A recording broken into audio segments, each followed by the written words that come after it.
What is up, everybody? Welcome back to another show this week. We've got a lot to talk about. We've got a local Kurt Kitayama with a big win out in Florida. Harry down in Puerto Rico had another solid outing. There's the elevated schedules. So much going on. This is the Chasing Daylight podcast. Thank you so much.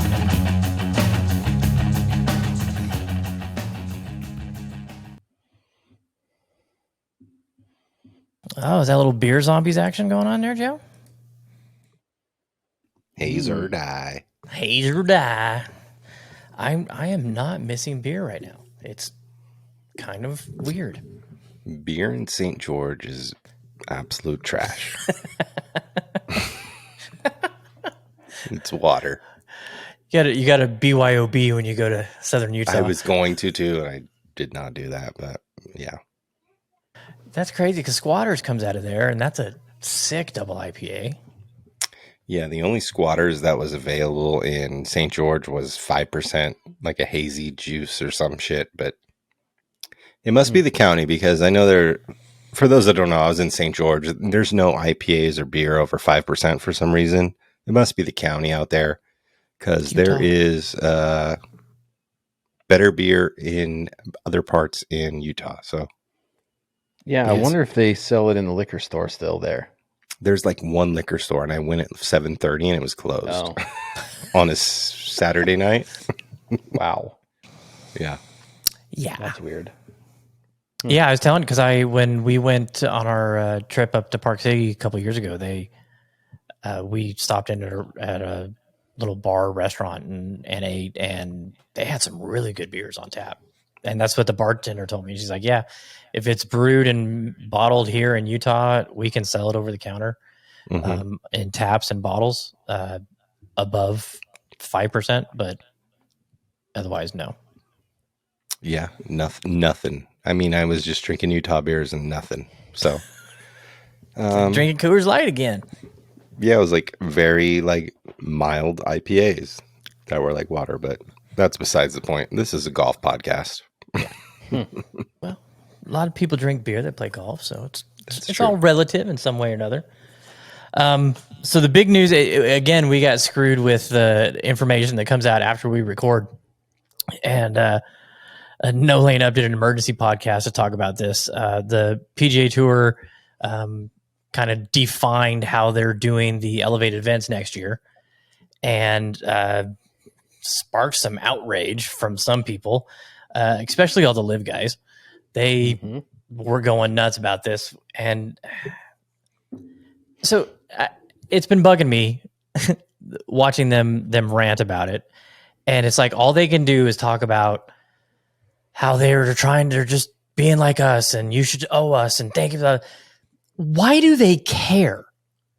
If you went and you joined this league and you knew that you weren't going to get any world ranking points and you weren't going to be able to play in the majors unless you had wins, had, lifetime exemption or whatever kind of status, 10 years for some events, and you're not going to get it.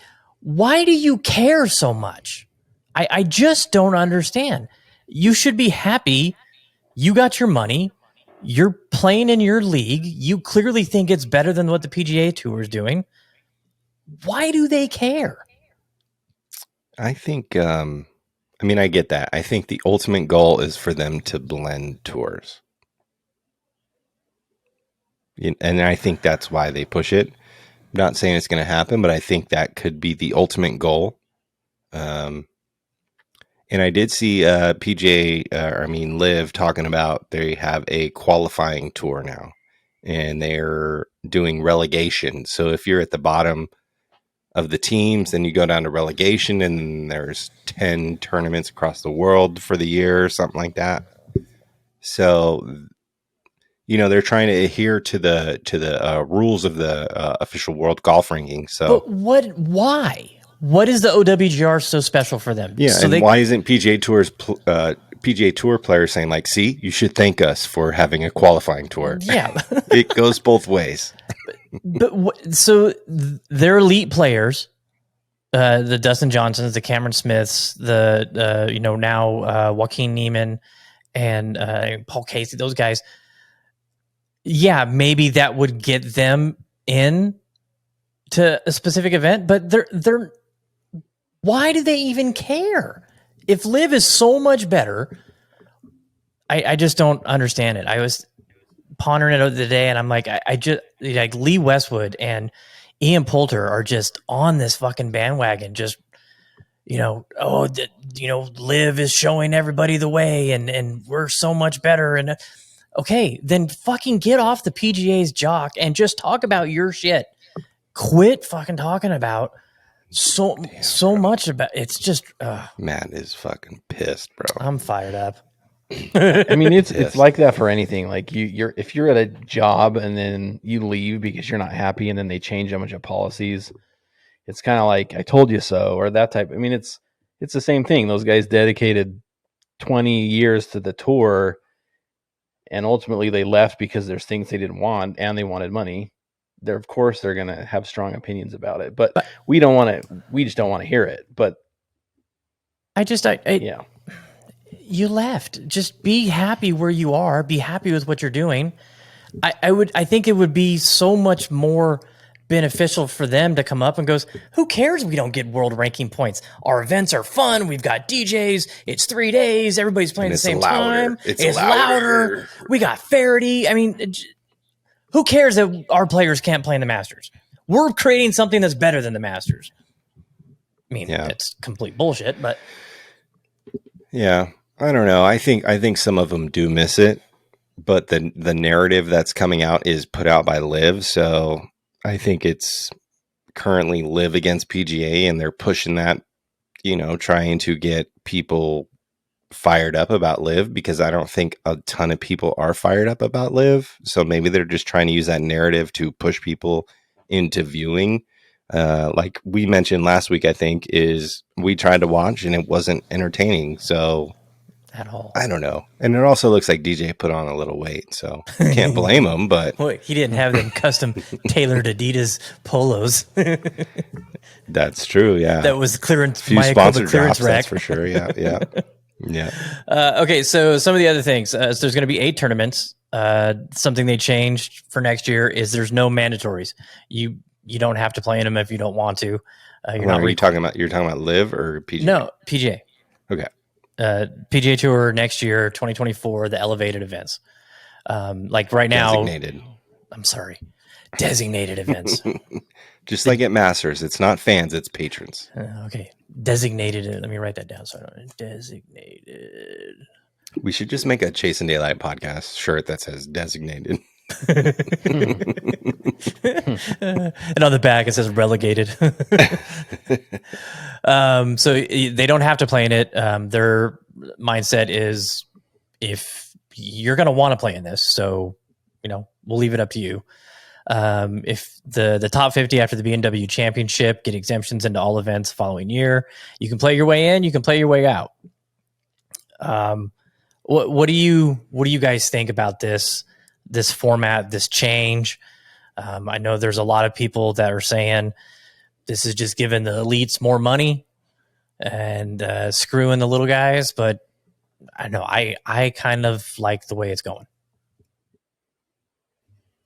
Yeah, I mean, I dig it. I think Max Homa had a great interview this past weekend where he mentioned, like he's been in all aspects of it, and he worked his way towards it. He's been in every situation for the most part, and this is going to allow for the better players or the superstars to battle out more for the most part. So I mean, I'm down for it personally. Yeah, it's a harder climb to that, but if you get there, then you're there. I mean, you got to play your way in. It's not like you get a good raise every year at your job if you perform like shit. So, I mean, I get it. Yeah. And all these guys got money. So, Yeah, I look at it as what the other non-designated events, those fields are going to be stronger because guys are going to be playing more, trying to get into the designated events. There's going to be more money because there's better players in those fields. The golf is going to be a better product, and they're no cut events, but you have to play to get into them. So every tournament you play is determining if you're cut or not to get into the designated events. It puts an onus on winning and playing well. The sponsors exemptions, they're still a little unclear exactly how that's going to work, and the field size 70 to 80. I mean, if you have 10 guys that run off wins that weren't in the top 50 and weren't in the designated events, and now we've got 10 more players that are in this, may get a little complicated, but I think they're doing a good thing. They, I cannot fault the PGA Tour for going, hey, this is stirring up a lot of waves, this LIV shit. Let's reassess. Let's look at it. Let's talk with our guys. Let's find out what we can do to make the product better. Clearly, the power is in the hands of the players right now, and the big guys are getting what they want. Yeah, I mean, I don't think we need to thank LIV, but I think we need to thank LIV for having PGA think more outside of the box. 100%. Because it was time for a change, and finally there is a change happening. Could it be for the better? I don't know. But there is emphasis on trying to change the game and make it more appealing. So props to PGA for that, or props to LIV, or however that came about. But it's happening, and it could be bad. We won't know until we see it. But I think for them to acknowledge that there needs to be a change and they are working on that change, I think that's a good thing. I can't wait to see how the schedule comes out. Who's going to come out with the schedule first? On the LIV Tour puts their schedule out, and then the PGA goes, okay, elevated event that weekend, elevated event that weekend, or designated, sorry. Designated. Get a hat. This is designated so I can read it. Jeremy, what do you think? You've been quiet. Yeah, I mean, at the end of the day, people are going to have strong opinions about either way. The copied, PGA copied LIV and all this stuff. At the end of the day, it doesn't matter. I mean, whether they did or not, who cares? They're totally different things. It's always good to have competition. I think it's good. I loved watching the Honda, like we talked about last time. We're going to have more events like that. We're going to have people fighting to get into these, the smaller events because they want to get into those designated events. So, I mean, it's really, Joe, you said it right. I mean, you can't get rewarded for playing like shit the whole year. I mean, you've got to step up and you've got to perform like the elite players. That's all there is to it. So I'm excited for it. I think it's going to be a good move. There, a couple of the who was it that was really upset about it? James Hahn. Yes, yeah, James Hahn's always upset about it. he was fired up. Surprised he didn't get laid off in that PXG layoff situation. Ooh. I mean, I'm surprised he's not on LIV, to be honest. I mean, he's one of Eric's buddies, right? Yeah. Maybe we have some insight into that, but he's been a critic from the beginning of it, and he's, I'm sure he's a PGA fan because he's, dedicated his career to it, but he's pretty critical of it. So yeah, I mean, I think it's the line is clearly being drawn in the sand. This is what we're doing. If you don't like it, there's another place for you to go. Yeah, and I think that's what's really good about the LIV situation is there's competition now, and it's going to breed innovation. It's going to breed different scenarios and topics and ways of doing things, and that's great for golf. I mean, really, what would Pepsi be without Coke? It helps breed innovation, and that's one of the good things that's coming out of this, and it's appreciated because it's going to make the game better in the long run. I feel like, and you're going to get to try all these different things and see what works and see what really appeals to people. Mm-hmm. Yeah, I'm looking it's the Pepsi challenge for golf. Yep, it's the Apple versus Samsung. It's every industry. I mean, businesses grow because they have competition that are making changes. It's 100%. Just very opinionated right now. Very opinionated. I really think if they just stopped with this, we have to have world ranking points and just promote the hell out of their own product. And I think they would turn a lot of the people that are turned off by them, maybe give them a little bit more, reasons to come and watch. They're like, wow, these guys don't care about the world rankings. They just want to play golf. All they need to do is create a good product. Exactly. If you have a good product, people are going to watch, people are going to get excited about it. And so far, I mean, I haven't been excited about and they could be going for a different demographic or different golfer or whatever the case may be, but create the product that is going to appeal to your audience. And currently the product they've created is not for me. It sucks. And maybe it's for someone else, but if that's your target audience, then go for it. But that's what you got to find out. And that's the same for almost everything. You need to define your audience and target them and go for it and figure out how best to interact with them. And maybe we're not their audience. Who knows?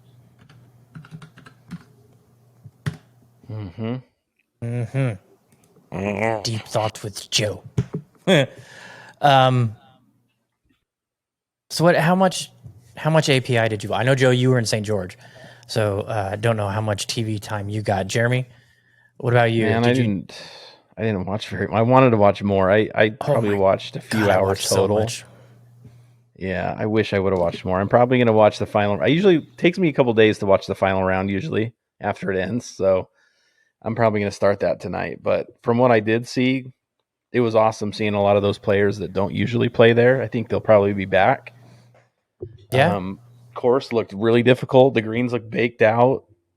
Dude, that rough. Oh my Lord. You see that Rory come down the stretch when he pulled that drive and then hit a fairway wood about 90 yards. It's like, wow. I did see that. Yeah. Wow. That just shows you how, there's areas you do not want to be in. It looked a lot more difficult than normal. It's typically, it's a hard course, but it's not typically set up that way. I don't feel like. Yeah, we should have Trey really hard. He's been there and played it. Mm-hmm.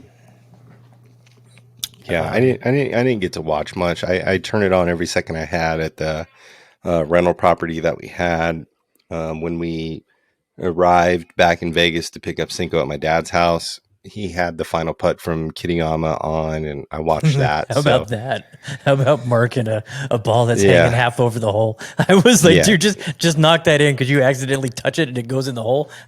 Yeah. That was a boss move. Obviously, meme worthy, and that'll be talked about for a long time, I'm sure. But greens, we were watching, and I was telling Katie, I was like, those greens look fucking fast, like. Holy shit, they look quick. But it's Bay Hill's always a good one to watch. Unfortunately, I got to go to St. George with the fam, so I wish I watched more because it's a great one to see. And I watched it again today UNLV when it was Rebels. Yeah, Kurt, man, first win. His road to PGA Tour victory was a long one, man. Somebody tweeted that out earlier today. All the different tours that he's played on throughout the world. He's played in Japan. Yeah, he's played in, good Lord. Long list. It's a grind. Long list. It's not, leave college a year early, get a win, and you've been on tour. Dude is a world traveler. And so it's nice that he can call the PGA Tour home for the next couple of years. And speaking of that, shout out Akshay Bhatia. He had the solo second out in Puerto Rico. And he just recently, what is he? He's 21 now. He lost his card last year, or Corn Ferry. He was hurt, but he came straight out of high school as a pro, and now he's back. I like the fro on him, like that long hair going on. And that dude's got power. He's a skinny motherfucker, man. Like that dude is a twig, but he's got some power. Yeah, he does. Harry too, man. He had himself a day on Saturday. Good grief. Guys, some of those guys were lighting that place up, and So I was happy to see him out there. T7, his highest finish on tour so far. So looking forward to he'll be back after the Players. Yeah, I put some money on Harry. I was really rooting for him this past weekend, and Yeah, he was in arm's reach. He was in arm's reach. I had last week on my card, my little note card, I had for the Players, for API, I had Cam Young, Terrell Hatton, and Rory, all right there. And then for Puerto Rico, I had Harry Hall, Akshay, and Harry Higgs, which are all right there. So had myself a week. Yeah, you were biting your nails, huh? No money on them. I was excited for Kurt. That was, you get to see the UNLV kids. I mean, what a fucking win for your first win. Oh, like what at a great Arnold Palmer. win. Oh, the only way to make that better is if Arnie was there live, and yeah. I mean, that's a hell of a win for your first PGA for sure. I mean, against a stacked field. That wasn't, no offense, it was designated Puerto Rico or the Barbasol. That was, you got the top players in the world at a world class venue. So much kudos to him. And I didn't know that he had. I didn't realize until this past weekend on the videos. He's got Bryson's old caddy with him. I didn't know that. Right. Oh, is that? Yeah, they were talking about him because he does the right? Bandon. No, that's it. Someone I work with. He does the Bandon van, right? Yeah. Yep. And his brother is a caddy at Bandon. Yeah, I mean he's involved with Bandon, so yeah. Speaking of Bandon, somebody's counting down. Got the countdown going on. That's 100% accurate. All right, let's give it the rundown. Let's what's the trip looking like? How's the weather looking? What you guys got planned? So yeah, currently me and Dan are heading out to Bandon. We leave Thursday at 2 p.m. Vegas time. We're gonna meet the golf homie and the Quest for Par. Nice pen. Quest for Par, David, and we're gonna meet them out there. Thursday night, so we're gonna get there Thursday night. We're playing trails in the morning around like 9:30 in the morning Friday, and then we play Bandon at the OG at like 2:40. So it's gonna be a sunset round on the OG, which should be great for a 16, number 16 cry moment. Excited for that. But Friday does look like we get some rain. Wind looks decent currently, but as in Oregon, it can change at the drop of a hat. I've been watching it constantly. Saturday we play Old Mac at 10:30 in the morning, and from this morning it changed from cloudy rain to sunshine. So we might get some good moments out there, and that's one thing about Bandon. It's going to give you what you need for your soul, and I'm excited either way. We might have to battle some tumultuous rain or some tumultuous wind, and I can't wait. Me and Dan are going to have a bunch of fun. I can't wait. I'm excited to get back out there. It's going to be fun to see you playing out there in the rain and conditions that we never have to deal with out here. Yeah, and that's the thing about Bandon. It's like when we talked to Cal about going to Bandon, he went in November, and in November, never been there before. He said it rained every single day, and everybody was like, do you want to go play? And you didn't want to be this one to say no. So and he can't wait to get back. So I want to play it in the rain. Like I want to play it in the rain. I want to play in the wind just to experience it. Cause I haven't done that yet, but I think it's one of those things. It's almost like a badge of honor, and it's fucking Bandon. Like I just got to get back, and I can't wait to do that. I can't believe it's 3 days away or 2 days away. Can't wait to pack, and it's going to be a bunch of fun. It's going to be a really, really quick one, though. So we're there and we turn around. So it's what you got to do sometimes. But August 2024, it's we come back on. So we leave Thursday at 2, and we come back on Sunday at 2. So we're playing 36 on Friday, and we're playing Old Mac on Saturday, and hopefully going to get Squeeze and Preserve, and then Sunday morning we drive back to the airport and come home. But it's just a quick little test before our August 2024 trip. So thankfully that is in the books. That Yes. should be a really incredible time with 8 of us. Oh, that's going to be amazing. I can't cannot wait for that. That's going to be incredible. Yeah, can't wait. That's one of the reasons I was, incredibly jealous about you going in a couple days to my favorite place on the planet. It's also my favorite place on the planet. So yeah, true. But knowing going next year, and then I have an opportunity to go play in May. But man, it's a lot of money. So yeah, we snuck out with this one for a decent cost. So thankfully, but I can't wait to go meet the golf homie. Like obviously he's been on the podcast.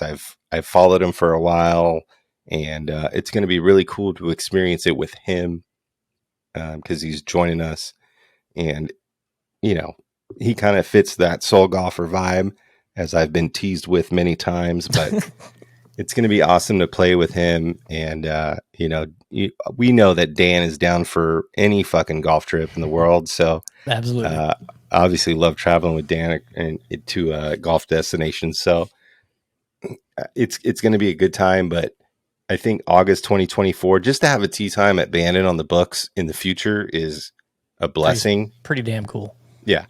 We have one in the future, and I'm sure before we probably do the August 2024 trip, we'll probably have another one in the books potentially. So it's just always nice to know that you're going to get back to Bandon Dunes, whatever the case. And you guys will see that after August in 2024. And I hope that I get to see you guys smile, because that's why wouldn't what I it's about. smile? And I mean, not you. The guys that haven't been, like, I can't wait to see their faces. Oh, I know. It's going to be And so I can't much wait fun. to talk with them about around the McKee's fire. And I can't wait to hear Bob going, fuck this place. Yeah. No Yeah, damn and vegan options anywhere. Yeah. And that'll be a moment that we all experience together. I can't wait to see what happens when you We're guys going to have to have Bob sit outside on the docks while we all eat at Tony's Crab Shack. Just seed kelp for me. I'll take the kelp. Sorry, Bob. Yeah. Kelp sandwich. The Let me get the seaweed. side of seaweed. Oh, man. Well, I'm pumped for you. I can't wait. Yeah. And you're going to have to do a little reporting, find out when the Old Mac sports pub is opening up, find out what's going on with the par 3 course. Yeah, I'm going to do my best. Absolutely. We're there for a short amount of time, but I'm going to do everything I possibly can to report, just like I did in St. George. And did you see the new Old Mac flags? I did not. Yes. So they got rid of the O and the M. That is now down in the small corner of the flag, and the ghost tree is the main part of the flag now. Wow. So that is on my list for you to get me and bring back. I'm really, really happy that I should at least see the ghost tree at least one last time. I don't think it's going anywhere. I think they're going to do whatever they can to keep it in place, especially after losing the other one.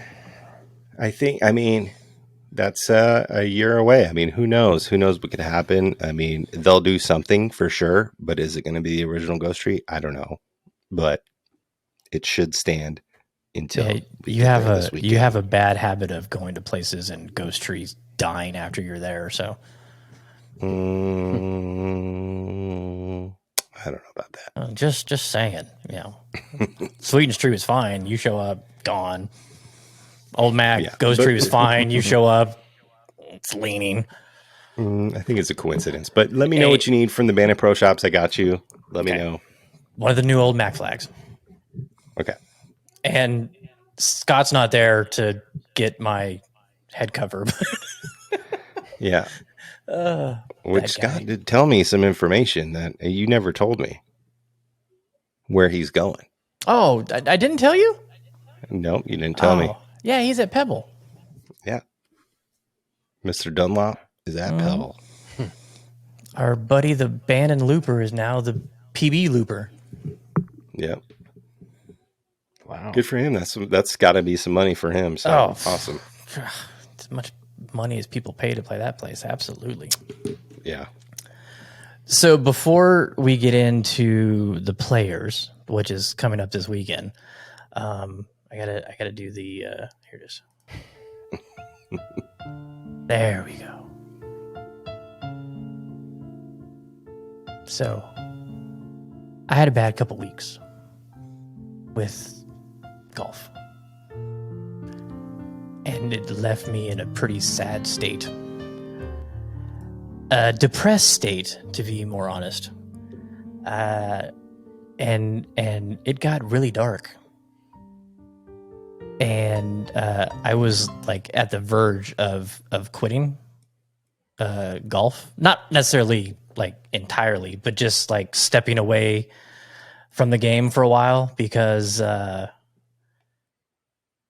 I was playing some really, really bad golf. It started at 5-iron, and I just had an absolutely awful evening. Joe, you weren't there that night. Then it went to Desert Pines, and I just got steamboated out of the facility at my favorite course in town, and played okay, but just was not happy. Then followed it up with another 5-iron, just horseshit showing. And then Thursday out at Paiute with Jeremy and Bob and Jeremy's pops. Didn't play bad, but just was not playing well. And I was like depressed, like broken, beaten down, and golf had just gotten the best of me. And I mean, Jeremy tell you, I was texting him like, I'm done with 5-iron. I'm not going back. I'm not liking this. And I'm like, hopefully, I just need to get outside and play some golf, and that's my problem. And that wasn't the problem.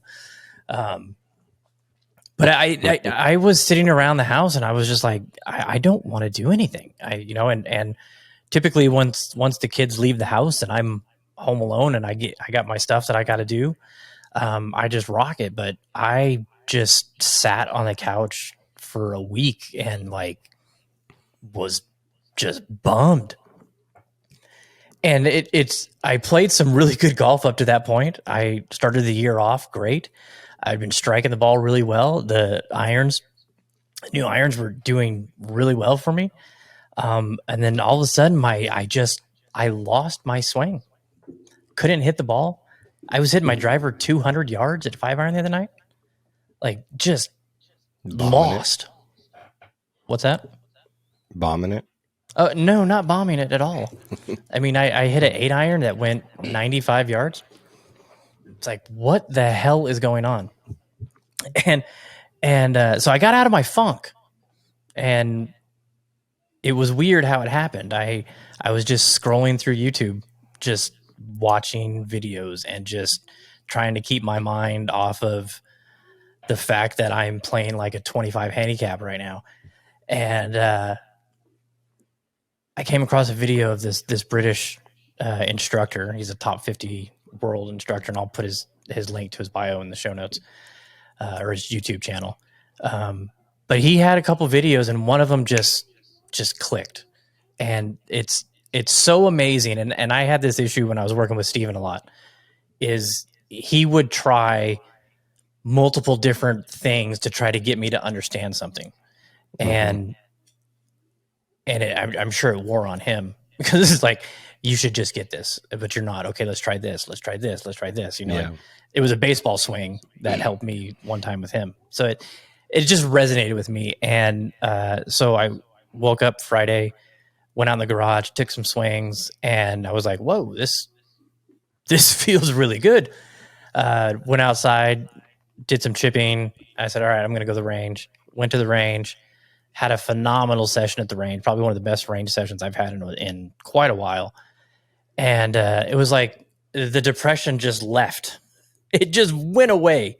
So it was wild to me, because I didn't realize how bad I was until I was better. It was, I have been upfront about this. I take medicine for anxiety. I have some really sketchy issues with my brain that does some weird shit for me. But the depression side of it, I've never had any issues with. And I really think that me playing bad got me depressed, and it started. I'm like, am I Matthew Wolf right now? Am I just like, I've been there before, and it's been a long time, but I have definitely been there before. Jeremy, you ever had any situations like that? No. I mean, yeah, I definitely have, but I tend to know how to fix it quickly. So if it's usually not like playing bad several rounds in a row, it's losing interest in golf altogether. So that's usually my issue. So, I mean, because I tend to know what I'm doing wrong pretty quick and I can fix it. But I've been there before where it's just nonstop thinking about what you could do better and what's wrong and that type of thing, more from a overall golf standpoint than a swing standpoint. I mean, I sent out like no VGN emails. I hadn't updated the website, anything. And, like today I was like, all right, get ready, everybody. Here they come. Because I was on an email bender today. I'm gone next week. So I got to stay a little ahead of the game. But it was a wild situation. And I'm glad I found something to bring me back, and I'm glad I was hitting the ball and striking it well. And hopefully tomorrow at 5 iron that it's a little better and can actually represent a little bit on the golf course and not. So let me ask you this. You're so ingrained with golf. Like, what the fuck would you do without golf? No, if you actually quit, what the fuck would you do? Right? You are ingrained. You are in it. Yeah, could you imagine? I mean, Erica would be like, fucking yard sale. You need to go back to golf because you're driving me crazy. Yeah, I mean, I don't know. I don't know what I would do. You're a head case. I know what I did in the plug that we've said a couple times, obviously. Yeah, but what would you do? Yeah, would you start knitting? As you are mentally. Exactly. There it is. I mean, you start knitting fucking blankets for toddlers, or what are you going to do? Like, there's who knows what I would do. I would dedicate more time to Amazon reviews. Yeah, potentially. So here's the thing that I've realized about golf. This is not a profound Jeremy moment, but this is just talking to people like Bob and Trey and you guys and other people, and just realizing it for myself and following some people on Instagram. And you only get back what you put in. So for a long time, when I moved here, I played much better golf before I moved here. But I spent so much less time working on my game since I moved here that I was still trying to have those same expectations as I was before. But now I've realized if I'm not going to go to the range 4 or 5 times a week and practice and play 2 or 3 times a week, the repetitions that are going to make me better and consistent aren't going to be there. So for me, it's like, that's how I fix it myself. It's like, oh, I had a bad round. I know why. I just need to go and, get reps in. So, I mean, for you, maybe the expectations are high, and maybe, I mean, I know you work on stuff a lot, but I haven't been as much. I haven't been as much because the net in the garage has been down for a while because we've been, ever since Emma started driving, we've I bring the Atlas in the garage, and so I can't go out there and just bang balls at 10 o'clock at night like I used to. When I got nothing to do. So I've been doing more putting and chipping. But it's been so damn cold. I didn't even want to go outside. I know.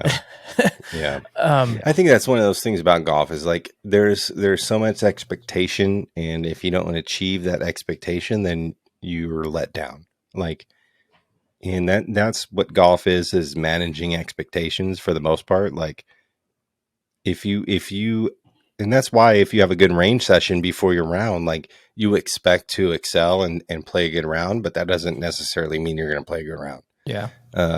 My expectation is I've broken par once, like, so now I expect to break par every time. And if I don't, then it's not necessarily a wasted round of golf. It's just, okay, that could have been much better, and like, whatever, who cares? Yeah. And I think golf is so much more about managing expectations. And I think that's why it teaches us a lot about life. Like in the most part, like, you know, you expect this to happen, but it doesn't always happen. And that's not the case every time. Yeah. The good golf, you know, and I've made fun of myself on Instagram with, you know, here's that video of that squirrel hanging onto that little trap, you know, just spinning around, me desperately trying to hold on to a good golf game because I've been playing well. I knew it was just a matter of time before it went away. I just wasn't expecting what went away to go away. You know, I could understand, you know, a blow up hole here, a blow up hole there. You post a score that's, you know, not what you could have posted. Okay, I get it. But I was like, I don't know how to hit a golf ball right now. And that was like weighing heavy on me. I've definitely been there where I stood over a golf ball. I'm like, I don't even know what I'm doing here right now. Like, I don't know how to hit this golf ball. I've been there for sure, 100%. And it just takes perseverance to dig yourself out of that hole and just continue, because you know what you're doing. And it's hard to know that you do know what you're doing when you're standing over it, if you feel that way. Yeah. But take it from, like, shout out Adam Simpson in the podcast or the group chat that we have every week on Instagram. I mean, John Rahm was on top of the world a week ago. And then he comes into Arnold Palmer, the Bay Hill, and he played well the first round, and then he just shit the bed for the most part. And he is the best golfer in the world currently. And he just shit the bed. And it happens. It happens to everybody. Happens to everybody. And you just have to find and that's what's so great about golf, is you got to find your grit and your determination to continue and continue and continue, because it doesn't always go your way. And that's what it is. You got to dig yourself out of that hole, just like in life. Like, shit can hit the floor or hit the fan, and you just got to find a way out of it. And if you truly love the game, you will find a way out and dig a tunnel to the sunlight. As a soul golfer. Could you imagine me going as a soul golfer? Jesus Christ. That was absolutely beautiful. Going to the doctor and they're like, what are you here for? The sunshine. I'm depressed. Did you know why? Yeah, I haven't been playing golf well lately. Get the fuck out of my office. Oh, fucking it's golf. A hard one when your mind is constantly on golf, and it's a dark part of your life at that time. It's really hard because you can't get it out of your head. Like, I mean, with anything else, you can just let it go and it, you know, just forget about it, take a break. But golf, if it's something that's defines, you're defined, you know, golf is something that when I think of golf, I think of Matt. Matt is like golf, like he's every part of golf, like everything he does that I know of is golf related. So that's a so tough one. That's so bad. It's not bad. It's just, it's your passion. So yeah. And I was like, I'm going to go bang out some ball markers. And I was like, I don't want to do that. I don't want to do that. Yeah.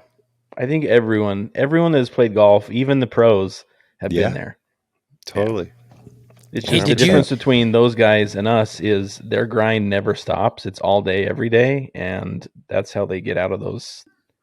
Yeah. They have slumps to. And whatever. They have to. Yeah. Yeah. They got to.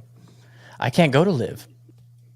And get the money and let it all just go away. Yeah. But, did you guys see that video I posted about that new grip from Goat Grips? Did you see that? I did see it, yeah. Very interesting. You didn't see that, Jeremy? Yeah, Jeremy muted me for a couple of days. Didn't respond to any of my text messages or anything. I had to send him a reminder. I'm like, hey, remember me?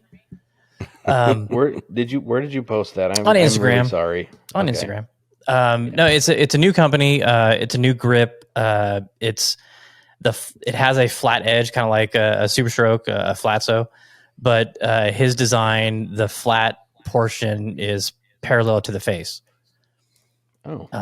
They changed the shaft borehole location. Is the borehole. Yeah, so so I put it on the Scotty, and I have been rolling that in the backyard the past couple days. Joe. I'm intrigued. I'm going to bring it tomorrow night so you can check it out at 5-iron, because how you like to put your finger down the shaft. I mean, it would be on. Don't say that. Don't say it like that. You like to put your finger in the shaft, down the shaft. 1 in the pink and 2 in the stink for Joe. I'm curious. My finger parallel to the parallel to the shaft, to the BGT. Yes, parallel to the golf shaft. Not down the shaft. To the BGT. To the BGT. Gotta have the BGT shaft. Shaft to the BGT. So I'm curious if you like how it feels, because it's unique having, because I'm left hand low. Regardless, your left hand is, if you're a right-handed putter, your left hand is going to be on the the flat portion of the grip. My right hand feels really, really good on the way that it's shaped on the backside. And I was like, so I was messing around just trying to find something that felt really comfortable. And it was a left hand low, but right hand overlap. And I was like, this is weird. I was talking with Roar today. I go, I may have just invented a new grip. The left hand low, but right hand overlap. And so we'll see. But I'll bring it tomorrow and you can check it out. See, the borehole interests me a little bit. Yeah, I don't think it is as predominant as you would think it would be. But you never know. You may look at it and go, "Wow, this is really unique." So yeah, check that out. Goat Grips. They're very new on Instagram, so go to their website. I'll again post a link in the show notes for that. Hey, let's do the weather real quick with our friend Mr. Matt Gonatrek. There's some good news coming. Hey, it was on Jimmy Kimmel. Yeah, it was. What's up, guys? It's Matt Gonatrek, the Chasing Daylight podcast. For your forecast the upcoming weekend, guess what? We got the 70s back. Yes, 7-0. Finally, about time to get into the month of March. The only deal is we'll get some wind on Saturday, 10 to 15 mile per hour winds and gusts up to 20. We're going 73 for a high on Saturday across the Las Vegas Valley. And then heading into Sunday, we're actually bumping it up 1 degree. Go 74 to close the weekend out on Sunday. We'll have 5 to 10 mile per hour winds and gusts up to 15. So if you're getting out this weekend, enjoy the 70s across Las Vegas. Should be nice. Only problem is you'll get some wind on Saturday, but not too bad. Finally, things are warming up. Have a great rest of the week. I should have asked him to do a Bandon weather report for you. Yeah, that would have been good. I mean, it's going to change constantly in every hour on the hour, but finally getting some. Let's see. Typical Vegas weather. I got it on my F-line. So Bandon weather currently on Friday. We are facing a high of 47 and a low of 40. Wind is 8 to 22 miles an hour. We're playing trails and OG.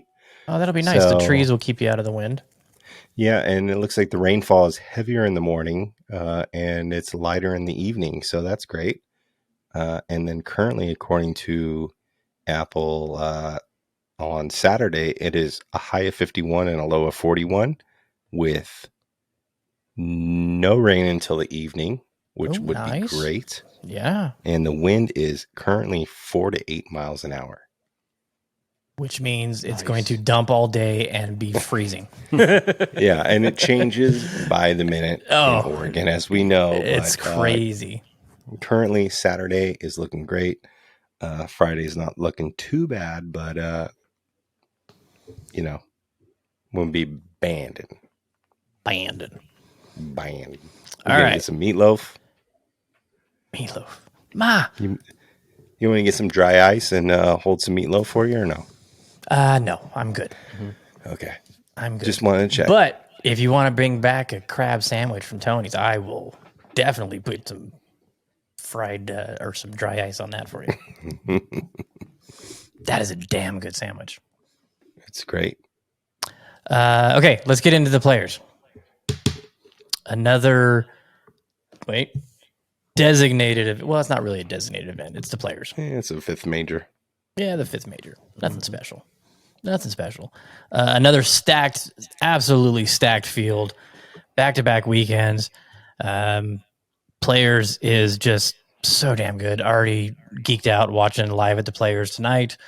Went over some of the changes to the course. New pop bunker on one is interesting. Some steeper bunkers around the course. This one it's never easy to predict this one.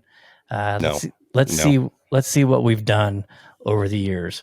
So let's see. Before we have picked, let's see, where is it at? Speaking of the players, like that video with Cam Smith, where he could potentially be in the crowd. I think that would be awesome. So the 2021 season, I had John Rahm. He finished 9th. Joe had Cameron Smith. He finished 17th. Jeremy had Jordan Spieth. He finished 48th. 21-22.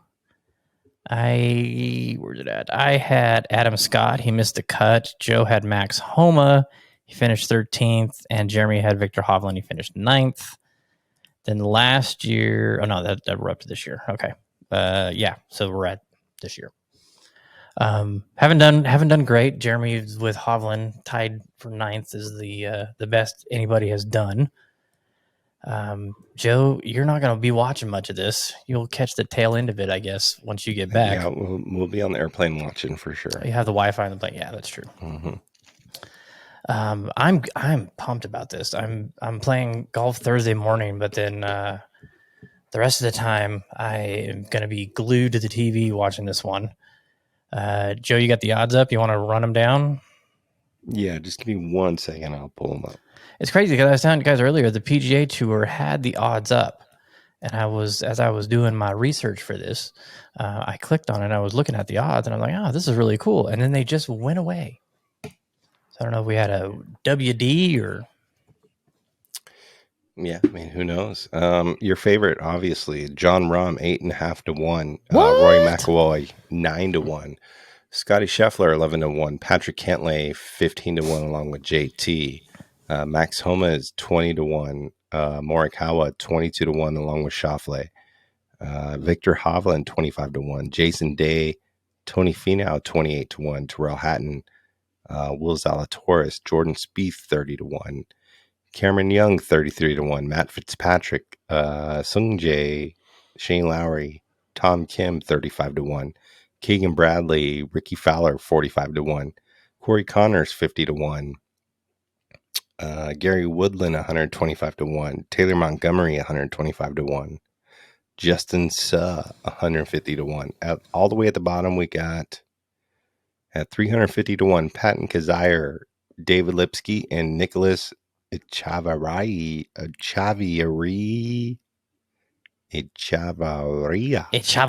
That's the guy who won in Puerto Rico. Yeah. Wow, he's ahead of on Data Golf. He's ahead of Stuart Saint, Kelly Craft, Peter Malnati. Which, hey, if you get a chance, go listen to No Laying-Up's interview with him. It was outstanding. I got to catch up on a lot of No Laying Up. Yeah, he's ahead of a lot of Kevin Kisner. He's ahead of not a lot of other known names in that. So let's see. So I think I got the win last week with the most points because I had 71, and so I had 158 total over the two events.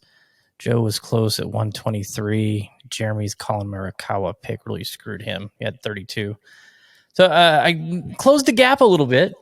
I'm only down 400 points now. Joe's down 215. Jeremy still has a little bit of a lead as we come into this big FedEx Cup point event, so that will help somebody, hopefully, gain a little traction. By somebody, I mean me, of course. Of course. All right. So I am going with Javi, Victor Hovland. 25-1. Right at the bonus, too. Mm-hmm. Joe, you got second pickings? Yeah, so I feel like after he lost it and then found it and came really close, I'm going to take, for the first time ever on the Chasing Daylight podcast, Mr. Jordan Spieth at 30-1. Ooh. You bastard. Spieth, 30-1. Gonna play money? There we go. Yeah, and I'm going to put the bet in current right now. I'm going to put it wow. And what's he at? 30-1? $100,000. 30-1. All right, so Jordan's history at the Players. Are you ready? Cut. T48. Cut. T41. Cut. T4. Yeah. Not this week. He's a winner. All right. Jeremy, do you have a backup? I do. I am going to go with the groom to Joe's best man pick, and Justin Thomas. What's JT sitting at? JT is currently 15-1. 15-1. Little money. He's the defending champion since Cam Smith's invalidated. So we've got a T33 last year, a win in 21, T35, T11, T75, T3, T24. So he's got some history there. This is such a hard one. Players are so difficult to pick. There's so many good players that don't play well here. It's like well consistently. Yeah. Like Jordan's got a T4 and a bunch of cuts. JT's got a win and a T4 and just not great finishes. I mean, he's made all the cuts.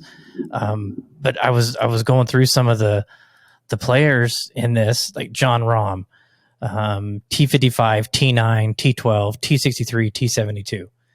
You know, it's just a course that just it could eat you alive. I mean, it's a very great test of golf for a player that is playing well. Pete Dye and Alice obviously designed a great course for this tournament, and it's a good one. It's a great one to watch. It's always entertaining. The last three holes obviously provide drama. That 15th hole or the 16th hole is so good. Yeah, it's so unpredictable, which makes it great. And I hope I can watch as much as humanly possible, but you got a good reason not to. Yeah, it's a really good tournament, and I encourage everybody to watch as much as they can. Finau's record here: cut, T22, T57, cut.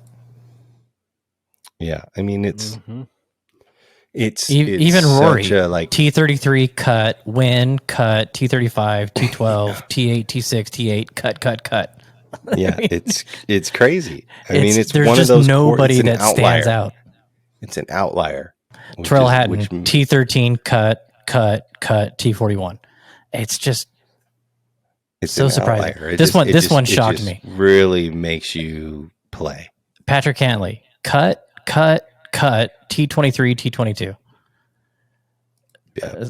Scotty's only played in 3, or he's played in 2. Last year, T55, and then he missed the cut. His first one after the 2020 was canceled. What about Jason Day? Jason Day. I was almost going to pick J Day. Cut, T35, T8, T5, T60, win, cut, T19, cut, T6, cut. It's wild. Yeah, it's crazy. It's crazy. Xander Schauffele, cut, T2. Yeah, I feel like it's not one of those courses where it's like you have history. It's like, do you have it this week? And that's such a toss up. Yeah, I think so too. Keegan Bradley's hilarious. Top 5, T29, T16, T7, T60, T35, cut, T35. It's going to be fun. It's going to be a fun tournament to watch. I can't wait for it. Anybody got anything? Oh, I gave away the trues. Oh, you did? You found someone with the size 14, huh? I found several people with a size 14. Wow. And shout out, there shout out was True. 4 of them. Shout out True, man. Yeah. The greatest monster, shipping in the world of golf. Look at this. Look how big this shoe is. I mean, good Lord. So, gentlemen on YouTube, you can't message people on YouTube. I'm still learning YouTube, but I commented on his post and told him he won to get in touch with me. So if you listen to the podcast, you won, buddy. Ready to ship those bad boys out. Yeah, Joe, which ones did you get? Did you get the Lux Hybrid? So I ordered some Lux Sports. I ordered some Lux Sports, and I didn't like the way that they fit. So I need some waterproof shoes for Bandon, obviously. The only ones I currently have are Nike, which I do not wear Nike. I haven't done it in 1.5 to 2 years probably. So I ordered some OGs, the black OGs waterproof version, which will be here Wednesday. And then they just restocked the Lux Hybrids today. Ordered a pair of those in the gray, and they're supposed to be here Wednesday. So they'll be here in time for Bandon. But I can't wait for you to put those on. I mean, True is the greatest company shipping wise. They get it to you quick, accurately, and without hassle. Return wise, whatever you got to do, they are the best. I mean, we've talked about this a long time ago, but Matt said he was trying to get me some Trues. I got in some Trues, and I haven't turned back since. So they're the best. You can't complain with it. They are innovative. They're doing so many different new versions, and they're obviously constantly updating, and they're amazing. Shout out True Linkswear. We were chatting about this earlier.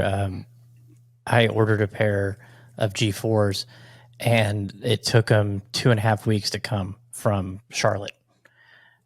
Joe ordered those today, and they'll be here Wednesday. Like after 2:30. I ordered them at 3 p.m. and they're going to be here on Wednesday. Which it's just hats off to them. The Lux Hybrid is a very damn. I still think the G4 Cross Trainer is the most comfortable shoe I've ever worn. Like on and off the course, I could wear that shoe anytime, anywhere. It's so damn comfortable. But I think just as a golf shoe, the Lux Hybrid is right there with it. When you're walking around and playing in those shoes, holy crap, are they comfortable? Yeah, I literally do not wear any other shoe other than Trues, whether I'm going to work, whether I'm going to Target or golfing. That's the only shoe I wear. Yeah, I took the laces. And I can't wait to try. I can't wait to try the new True Knits, like the Knit 3. I got to order a pair of those too. The AK3. Yeah, I can't. I gotta order a new pair of those. The ADK3. Yeah, all day Knit 3. Yeah, they look great. So. All right, got anything else? I mean, no, I don't think so. No, Jeremy, any update on the irons? No, nothing. Oh, bastards! I'm starting to get stir crazy. Yeah, I bet. But they'll get here. So I am gone next week. We're gonna see if Joe and Dan can take over the reins and talk about their Bandon. If not, I've got an interview lined up with Garson, Bernard Garson. Chatted with him, and he wants to get on the show. I got another order of grips coming from them just because they're so damn good, and I can't keep them in stock. But I got a black version of the Ultimate, their new grip. I have a couple versions of that coming along with some other ones because Joe wasn't happy with the one I tried to sell him. So I had to restock. But so I got that lined up. And then the Silent Golfer, I don't know if you guys follow him on Instagram or YouTube or TikTok, great guy. And he's been posting some videos on YouTube lately of him just talking about current events. and he had one about the no cuts events, and I said, you need to come on the show and let's have some dialogue. Yeah. So I may do that, and we can run that next week as well. So we got some options. We're not going to leave you hanging. We had a great run that ended last year because of the holidays, but we're back on it. We're going to continue to keep doing it. 209 in the bank with this one, boys. That's pretty amazing. That's pretty good. All right, Joe, take us home. Yo, thanks for tuning in to the Chasing Daylight podcast this week. We appreciate it, my friends. Yo, again, always appreciate it. Tell your homies, tell your friends, tell your golfing padres, tell your girlfriends. Your girlfriends? Yeah. Whoever the case may be. We are here every single week, unless it's a holiday. Potentially, we'll still be here. But me and Dan, Mr. Bogey Free 72, are heading to Bandon this week. New logo that I didn't approve of, but Matt still posted it. Because you know what? After I posted it, I got a lot of people that go, I love it. That's great. So yeah, I'm super picky, but hey, it is what it is. We're here. People let them decide. We're here every week for your golf pleasure, your LIV, your PGA, your course connoisseurs, whatever the case may be. We'll see you next week. Local golf now then. Yeah, and some VGN occasionally too. But if you like listening, tell your friends. We're here every single week. We appreciate you listening. And we'll see you next week with whatever the episode is. But we'll be surprised. Take it easy. Later.